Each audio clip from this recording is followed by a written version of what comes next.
We shouldn't major in minor things. Some people will say, are apples or bananas better for weight loss?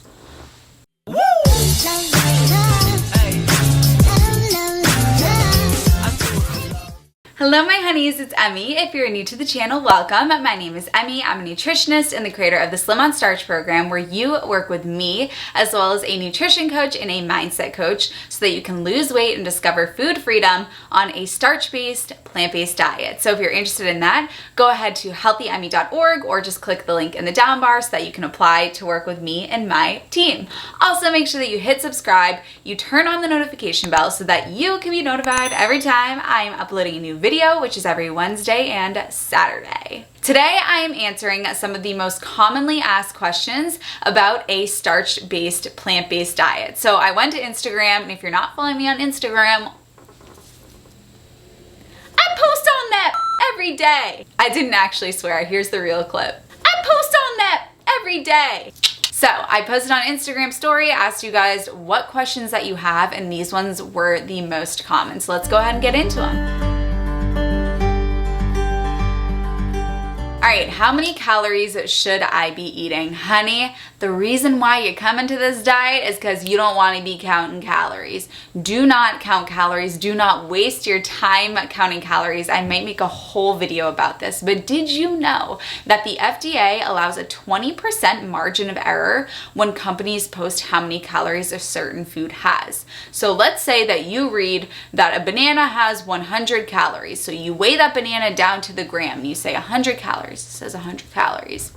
The FDA says so. Well, guess what? That could actually have 80 calories. It could actually have 120 calories. And when you apply that to perhaps eating 2,000 calories a day, that means that you really could be eating 2,200 calories a day or 1,800 calories a day at that 200 calorie give or take difference. And your calculation down to the gram didn't even hold up. So you spent all of that time weighing and measuring and calculating to not even have it be correct. Not to mention, honey, you are so much more than counting calories. You are an adult. You are probably well educated. You have a job. Maybe you have a family.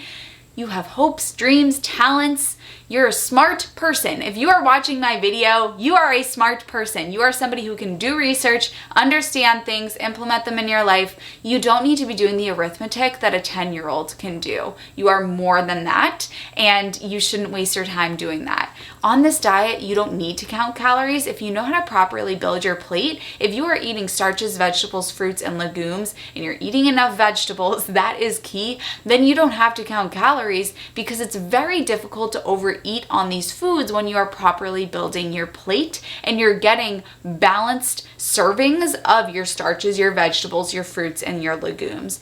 Don't waste your time counting calories. It's such a headache, and it never pays off. The only time I've seen somebody effectively count calories is when they're doing short-term, like shredding for bodybuilding, and it usually leads into an eating disorder. I'm just gonna come out and say it. It usually does. I've never really seen counting calories have a healthy outcome. Only in extreme circumstances, if somebody is recovering from an eating disorder and they need to make sure they're eating enough, or they have amenorrhea, or they're pregnant, in those extreme circumstances, I could see reason for it. But if you're somebody watching this video, you probably don't apply. You're special and I love you, but you don't need to be counting calories. All right, how do you know if you are eating enough? I like to go at things from the back end. And what I mean by that is I like to look at hardcore evidence. I want us to take evidence-based steps. Let's take an evidence-based approach to whether or not you're eating enough calories. Now, if you are trying to lose weight, it depends on what your goals are with this diet.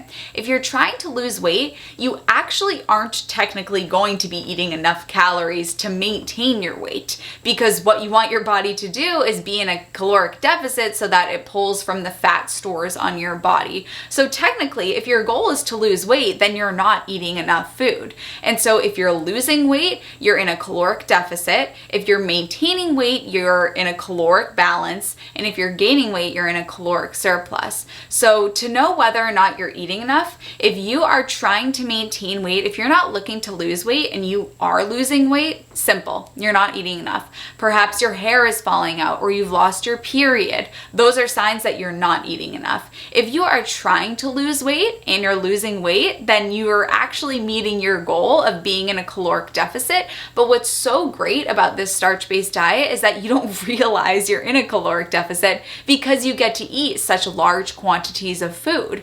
That is the magic of this diet. You know, there's no real magic. It's just, oh wow, this is actually really enjoyable. So in my mind, I'll call it magic. But the magic is that you can eat large quantities of food and still be in a caloric deficit if your goal is weight loss. So to answer your question, if you're trying to maintain weight and you find that you're losing weight rapidly, maybe your hair is falling out, you're lethargic, you don't feel like yourself, you're a little lightheaded, then you're not eating enough. But if you are trying to lose weight, you can comfortably be in a caloric deficit while eating large quantities of food. How do I know if I am eating too much? Once again, very simple. Let's take an evidence-based approach to this. If you are gaining weight and your goal is not to gain weight, then you're eating too many calories. Very, very simple. Please don't waste your time counting calories. Let's just keep this so simple. If you're losing weight, you're in a caloric deficit. And if you're gaining weight, you're in a caloric surplus. And if you're gaining weight on a starch-based diet, either you need to gain weight, you're overeating, or if neither of those apply to you, if you don't need to gain weight, if you're overweight, or if you are not overeating, then you're going to need to increase the amount of vegetables that you're eating. Okay, next question. How many grams of fat should you be eating? I don't want you to be counting anything, honestly. I don't want you to be counting how many grams of fat, how many grams of protein, how many grams of carbs. That is way too complicated. We are animals. We are not designed to do all of this crazy calculus around our diet. We don't need to go crazy. Remember, these are just numbers, and the best way to determine what you should be eating and how much you should be eating is to focus on those internal cues of hunger and fullness. If you are concerned about weight loss and weight loss is your goal, then foods that are higher in fat, such as nuts, seeds, avocado, it is recommended that you keep it to a fourth of a small avocado a day or an ounce of nuts or seeds. This is what they do at the McDougall Center and the True North Fasting Center, where people are eating starch-based diets to aid in a lot of health issues, but a lot of people do come for weight loss. They do allow this. If you're doing this and you're finding that you're not getting results, then let's temporarily put it on the back burner and then start to incorporate those things in later down the line. Don't worry about grams of fat, but if you are looking to lose weight, this is something that the doctors do recommend, is to have, if you're looking to incorporate these foods, if you're looking to incorporate nuts, seeds, avocado, those foods that are higher in fat, to have a fourth of a small avocado or to have an ounce of nuts or seeds. I personally don't like the thought of weighing things and measuring things and all of that mumbo jumbo, but if you want to incorporate those foods, then you can do so safely by measuring them. What fruits and vegetables are the best for weight loss? All the fruits and vegetables are the best for weight loss. This is a lost in the sauce question. We shouldn't major in minor things. Some people will say, are apples or bananas better for weight loss? Honey, whichever one you like. One of my favorite sayings is, the best fruit and vegetable is the one that you enjoy and the one that you will actually eat, because we need to look long term here. And if you are denying yourself an apple because you think that a banana is better or vice versa, I can tell you that's, a one-way street to a dumpster fire, and this diet is not going to last very long for you.